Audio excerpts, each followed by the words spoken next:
What up, guys? JP back at you once again, bringing you guys day number 2 in my first ever 12 Days of Christmas Horror.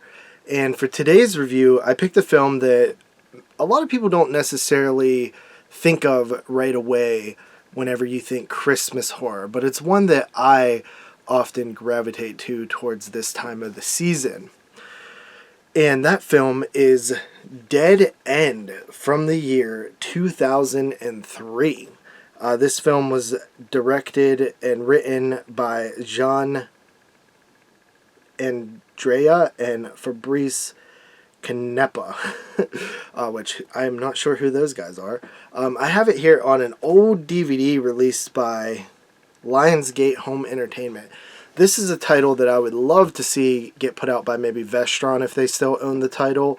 It's a title that has been stuck on DVD here forever, and I remember watching this movie on Showtime late at night back in like 2004 or 5, and just thinking that it was super creepy and funny and just an interesting movie that I just was wondering what the hell was going on. Like, I wanted to see where the story went so bad. But anyway, the film opens up with a family driving down a straight road on Christmas Eve.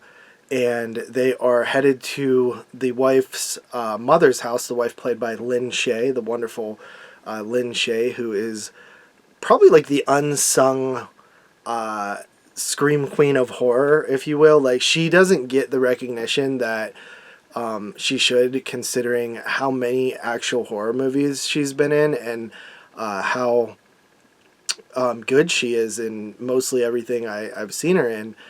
Even movies that aren't so good, she's always great. Of course, her flagship series is the Insidious series, but she's been everywhere. I mean, Nightmare on Elm Street, Critters, tons of movies. She's all over the place in horror history, and that's awesome. I'm a big Lynn Shay fan. But she plays the mother, and she's also in Detroit Rock City, she plays a crazy religious mom in there, which I absolutely love. But yeah, this is so the mother's played by Lynn Shay, and then you have Ray Wise in here as well as the father. And then you have a son, a daughter, and the daughter's boyfriend. The son is sort of like a typical teenager of the time, smart ass, just sarcastic, cynical, all that stuff, He's just a very annoying little brother to the sister in the family, and they bicker a lot. The family bickers. The teenage son also harps on the girlfriend's, the sister's boyfriend a lot. The sister is studying to be a psychologist, so they keep calling her shrink and stuff like that.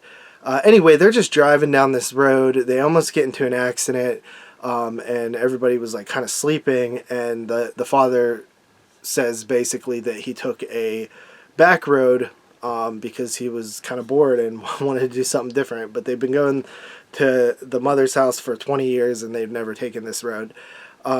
Shortly, they run into a woman on the side of the road, and they pick her up, and she's really weird. And then there's also like a cabin, and basically they cannot get off this road. Like, they just keep driving and driving, and they cannot get off this road, and things start happening to this family that is, very crazy and messed up, and you're wondering what's going on, like, where's this story going most of the time during this movie. But that's basically the plot. There are such great moments in this movie. The characters really get to go for it in their performances. It is very much a black comedy. There's a lot of comedic moments in this film, but I also find it extremely sort of depressing. It's kind of a depressing movie in a way. It doesn't have like a ton of Christmas atmosphere, but the story involves them traveling for Christmas, so it does sort of fit the the Christmas horror, and I think that it actually fits really well for not having much Christmassy visuals in it.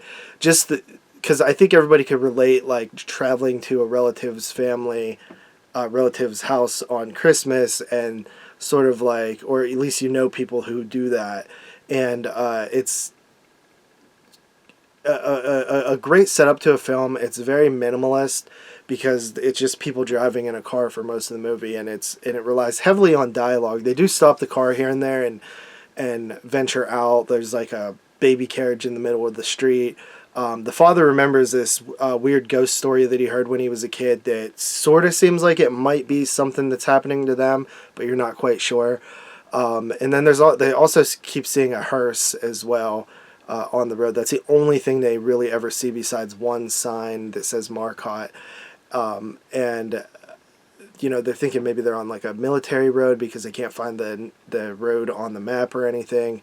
But just a really solid movie. I don't want to go into spoilers too much on this one because I think a lot of the things that happen in this film are best to go in blind, because there's a few like things that you kind of don't expect, and just the way that it goes, you don't really want to tell people before they see it. But if you've never seen Dead End, it's definitely one of my favorite gems out there. I think that it's a movie that a lot of people have never seen. It is always on streaming services, and it looks kind of generic and crappy based on the cover, but it's not. It's actually a really solid movie, and it has a lot of funny moments in it, and it's one that I watch every couple years, if not nearly every year during Christmas time. Even though it's a little depressing, I still think it's really great.